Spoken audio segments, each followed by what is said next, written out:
Hey. Okay, $19 Fortnite card. Who wants it?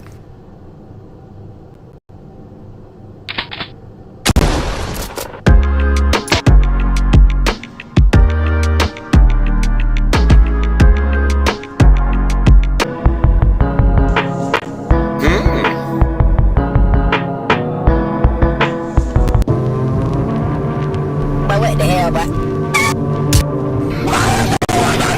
Just shut up and...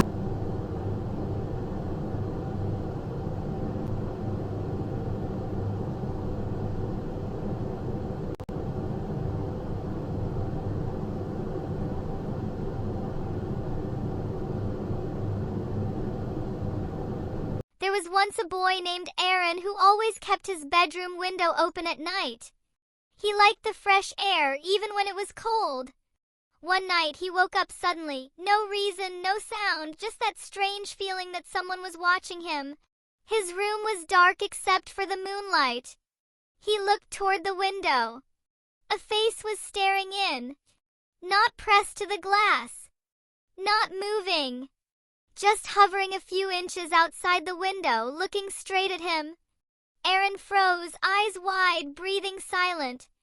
The face was too dark to see clearly, but he could tell one thing. It had a massive, swollen head, too big for any person, and no expression. No blinking. Just watching him. Aaron squeezed his eyes shut and opened them again. The face was gone. He let out a shaky breath and rolled over, trying to calm down. That's when he heard it. Tap, tap, tap. On the glass. Slow. Soft. Like a fingernail. He turned his head, heart pounding. Nothing there now. He waited, and finally closed his eyes again. A whisper breathed into his ear from right behind him. I found a way in. Aaron bolted upright, but the room was empty. He ran to wake his parents, screaming. They searched the house, called the police, checked every lock, every window. Nothing. Eventually, they convinced him to go back to bed. They left his door open a crack so he'd feel safe. Aaron lay awake, staring at the ceiling, fighting sleep. But when his eyes finally closed, he heard the voice again, right next to his bed. You shouldn't have closed the window. The boy's parents woke to a thunderous crash. They rushed into his room. The window was shattered inward, and Aaron was gone. Just one thing remained on the bed. A greasy handprint much too large to be human. The police searched for Aaron for weeks.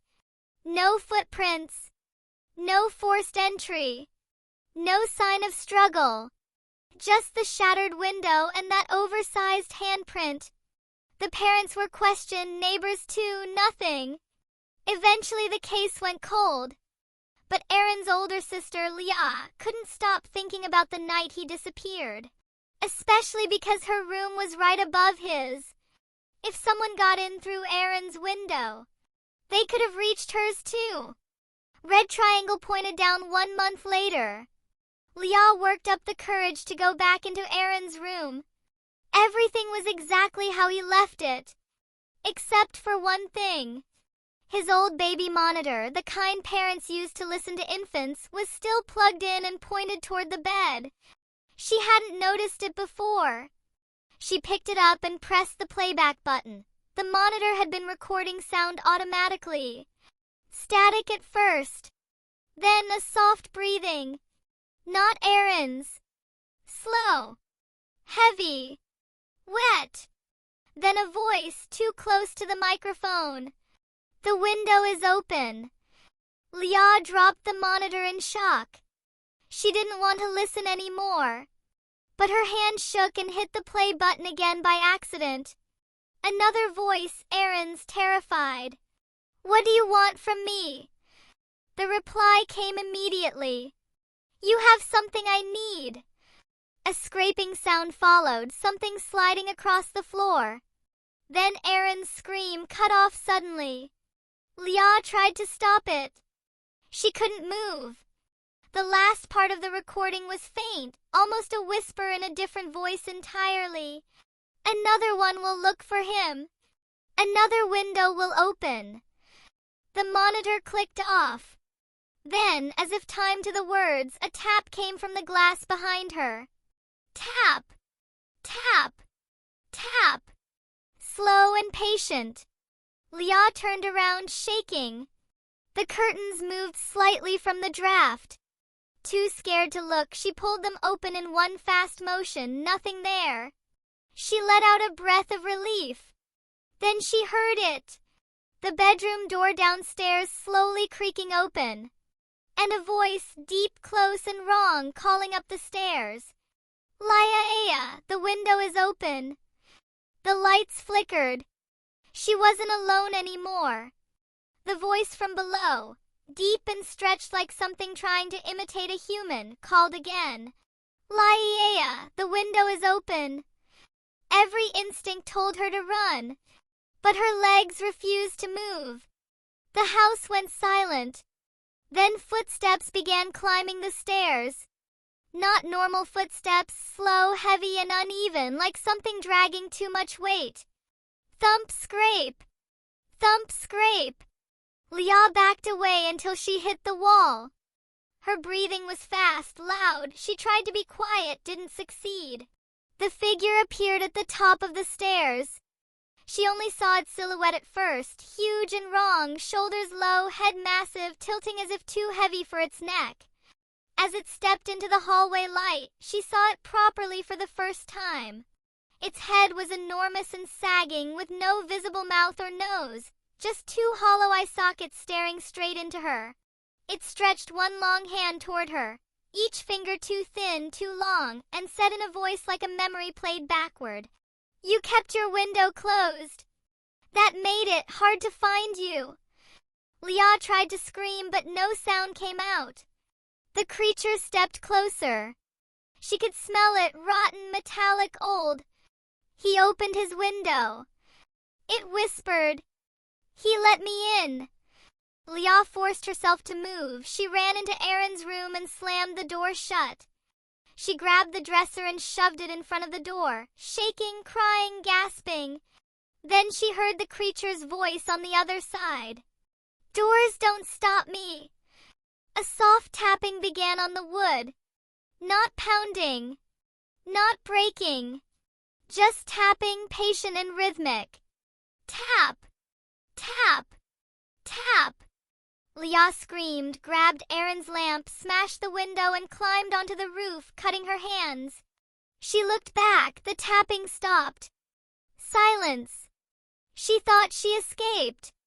Then, from inside the room, right behind the smashed window. "Thank you for opening the window." A huge, pale hand reached out. Leah slid down the roof and jumped, hit the ground hard, but she got up and ran. She didn't look back. She didn't have to. She could hear the creature's slow footsteps behind her, moving through walls, passing through matter like it wasn't there. Thump, scrape. Thump, scrape. But the worst sound wasn't its steps. It was the voice getting closer. "You're coming with me, because he still calls for you." Leah sprinted through the neighborhood, barefoot and bleeding. A passing driver saw her waving and stopped. Within minutes, police cars surrounded the area. They took her seriously. Her injuries, the broken glass, and her panic were impossible to ignore. Soon, 6 officers entered the house with flashlights drawn. Leah waited outside in a blanket, shaking. The police radio crackled with updates. "Officer 1 inside. Upstairs clear. No sign of a suspect. Officer 2. Window broken in the boys' room. Looks like forced entry." Then another officer spoke, unsure. "Officer 3. I'm getting heat signatures in the hallway. Something's off." Leah's stomach dropped. She begged them to leave the house. She didn't want anyone inside that thing's hunting ground. But before anyone could react, a blood-curdling scream burst through the radio. Officer 1. Something's in here. Its head, oh God. The radio cut out in static. The remaining officers rushed inside. Leah pushed through the barricade and followed. Door inside the house. The hallway was destroyed. Gouges in the wall, deep scratches across the floorboards. One officer lay unconscious, dragged halfway into a closet. There was no sign of the attacker. Then the lights went out. Pitch black. Flashlights flickered wildly. Something heavy moved upstairs. Officer! Everybody stay together. Before he could finish, a deafening crash came from above. Something massive threw bodies across the ceiling, not climbing, flung upward as if gravity changed. The creature's voice vibrated through the house. You brought them inside. They should not be here. The officers opened fire. Bullets hit walls, ceilings, nothing. Then the house itself started to twist. Doors slammed. Walls bent inward. The air turned freezing. The creature was inside the structure, controlling it. One officer was yanked backward through the floorboards like water.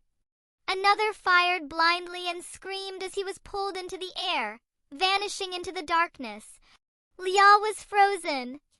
She didn't even realize she was whispering, "No, no, no." Then the creature spoke again, not loudly, not angry.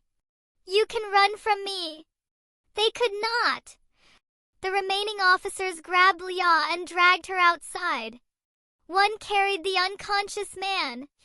The second they crossed the threshold, the house snapped back to normal, as if nothing had ever happened. Then every light in the neighborhood went out, all at once. And from inside the pitch darkness of the broken home, the creature whispered loud enough for every police officer outside to hear.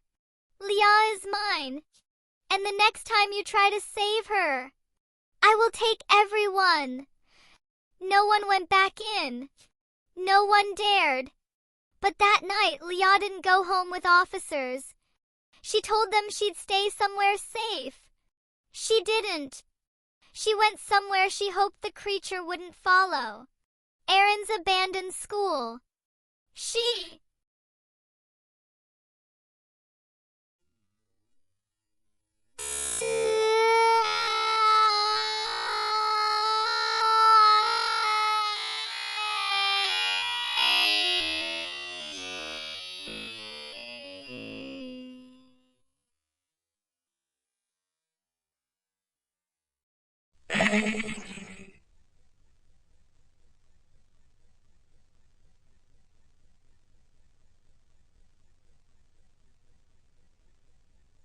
Off good jug scissors side 5 my if GRVJNDCJJ